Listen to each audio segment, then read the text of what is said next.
ఉద్యమ పార్టీ బీఆర్ఎస్కు మళ్లీ పూర్వ వైభవం వస్తుందా? పార్టీ బలోపేతం కోసం స్వయంగా కేసీఆర్ రంగంలోకి దిగారా? పార్టీ రజతోత్సవాలతో నేతల్లో కార్యకర్తల్లో మనోధైర్యం నింపేలా ఆలోచన చేస్తున్నారా? మరికొంతమంది పార్టీని వీడనున్నారనే ఊహాగానాలతో కేసీఆర్ దిద్దుబాటు చర్యలు మొదలెట్టినట్లుగా తెలుస్తోంది. జిల్లా వారీగా నేతలతో వరుస మీటింగ్లు అందులో భాగమేనట. ఇందుకు బీఆర్ఎస్లో అసలు ఏం జరుగుతోంది? What's the story? గులాబీ శ్రేణుల చూపంతా ఇప్పుడు ఈ నెల 27న జరిగే భారీ బహిరంగ సభపైనే ఉంది. తెలంగాణలో బహిరంగ సభలకు క్యారఫ్గా చెప్పుకునే కారు పార్టీ ప్రతిపక్ష పాత్రలో తొలిసారిగా అంతటి భారీ మీటింగ్కు రెడీ అవుతుండటంతో ఎలా నిర్వహించబోతోందనే ఆసక్తి నెలకొంది. అధినేత పిలుపుకు రాష్ట్ర వ్యాప్తంగా కార్యకర్తలు కదులుతారా? సభలో కేసీఆర్ ప్రసంగం ఎలా ఉండబోతోంది? ప్రభుత్వ వైఫల్యాలను ఏ మేరకు ఎండగట్టబోతున్నారు? సభ ద్వారా గులాబీ శ్రేణుల్లో కొత్త ఉత్సాహం నిండుకుంటుందా? ఇలా అనేక సందేహాలు వ్యక్తమవుతున్నాయి. బీఆర్ఎస్ ఓటమి తర్వాత కేసీఆర్ పెద్దగా జనాల్లోకి వచ్చింది లేదు. అసెంబ్లీ సమావేశాల్లోనూ గవర్నర్ ప్రసంగం తర్వాత మళ్లీ సభకు రాలేరు.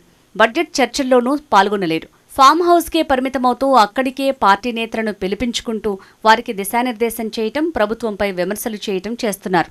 అధినేత మార్గదర్శకత్వంలో కేటీఆర్, హరీష్లే రాష్ట్రంలో ప్రతిపక్ష పాత్రను పోషిస్తున్నారు.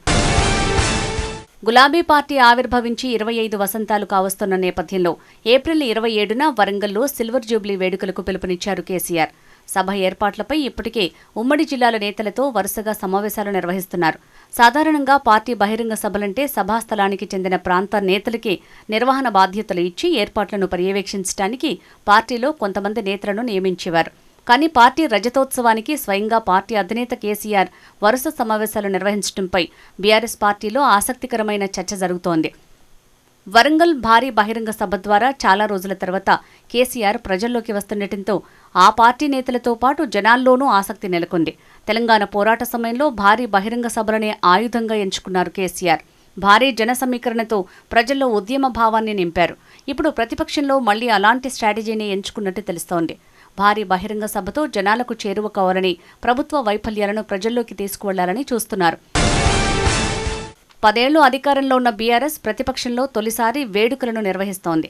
అధికారం కోల్పోవడంతో ఇప్పటికే కొంతమంది ఎమ్మెల్యేలు, ముఖ్య నేతలు పార్టీని వీడారు.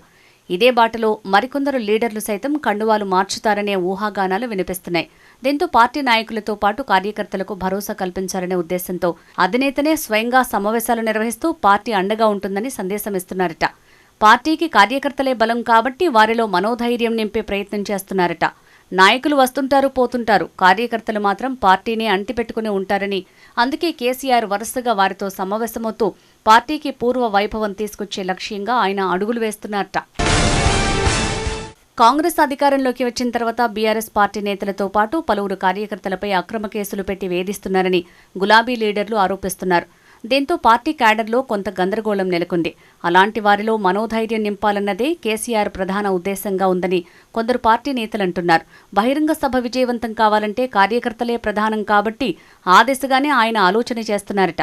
స్వయంగా పార్టీ అధినేతనే సమావేశం నిర్వహించడం, పార్టీ నేతలకు భరోసా కల్పించడం వెనుక పార్టీ బలోపేతం చేయటం కోసం స్వయంగా కేసీఆర్ రంగంలోకి దిగారని పార్టీ వర్గాల్లో చర్చ జరుగుతోంది. అధికారంలో ఉన్నప్పుడు పార్టీ సంస్థాగత నిర్మాణం చేయడం కోసం ఎలాంటి కమిటీలు వేయకపోవడంతో పార్టీ క్యాడర్ నిరాశకు గురయ్యారు. ఇప్పుడు పార్టీలో కమిటీలు వేసి యువతకు ఎక్కువ ప్రాధాన్యత ఇస్తామని తెలంగాణ భవన్ వేదికగా అధినేత ముఖ్య నేతలతో చెప్పినప్పటికీ ఇప్పటివరకు ఆ దిశగా చర్యలు తీసుకోకపోవడంతో పార్టీ శ్రేణులు అసంతృప్తిగా ఉన్నారని గుసగుసలు వినిపిస్తున్నాయి. పార్టీ మారిన 10 నియోజకవర్గాల్లో కింది స్థాయిలో కార్యకర్తలను నడిపించే నాయకుడు ఎవరూ లేరనే భావన నెలకొంది. దీంతో పార్టీ శ్రేణులను పార్టీకి దగ్గర చేయాలనే ఉద్దేశంతోనూ స్వయంగా అధినేతే రంగంలోకి దిగి రావాల్సి వచ్చిందట. బీఆర్ఎస్ పార్టీకి రాజకీయంగా పునర్వైభవం గ్యారెంటీగా లభిస్తుందని, తనకు పూర్తి విశ్వాసం ఉందని కేసీఆర్ వరంగల్ జిల్లా నేతలతో ధీమా వ్యక్తం చేశారు. రజతోత్సవ సభకు ఊరూరును కదిలించారని, 25 ఏళ్ల పార్టీ ఆవిర్భావ పండుగలో ప్రజలను మమేకం చేయాలని పిలుపునిచ్చారు. ప్రజలకు అత్యాశ చూపి అడ్డగోలు పథకాలతో కాంగ్రెస్ పార్టీ అధికారంలోకి వచ్చిందని, ప్రజలన్నీ గమనిస్తున్నారని, మళ్లీ బీఆర్ఎస్ వైపే ప్రజలు చూస్తున్నారని కేసీఆర్ నేతలతో అన్నారు. అయితే బీఆర్ఎస్ పార్టీ రజతోత్సవాల పేరుతో నిర్వహించే బహిరంగ సభ ఆ పార్టీకి ఏ మేరకు కలిసొస్తుంది? ప్రభుత్వ వైఫల్యాలను ప్రజల్లోకి తీసుకువెళ్లటంలో సక్సెస్ అవుతారా? భారీ జన సమీకరణతో సర్కారుకు గట్టి హెచ్చరికలు పంపుతారా అనే ఉత్కంఠ నెలకొంది.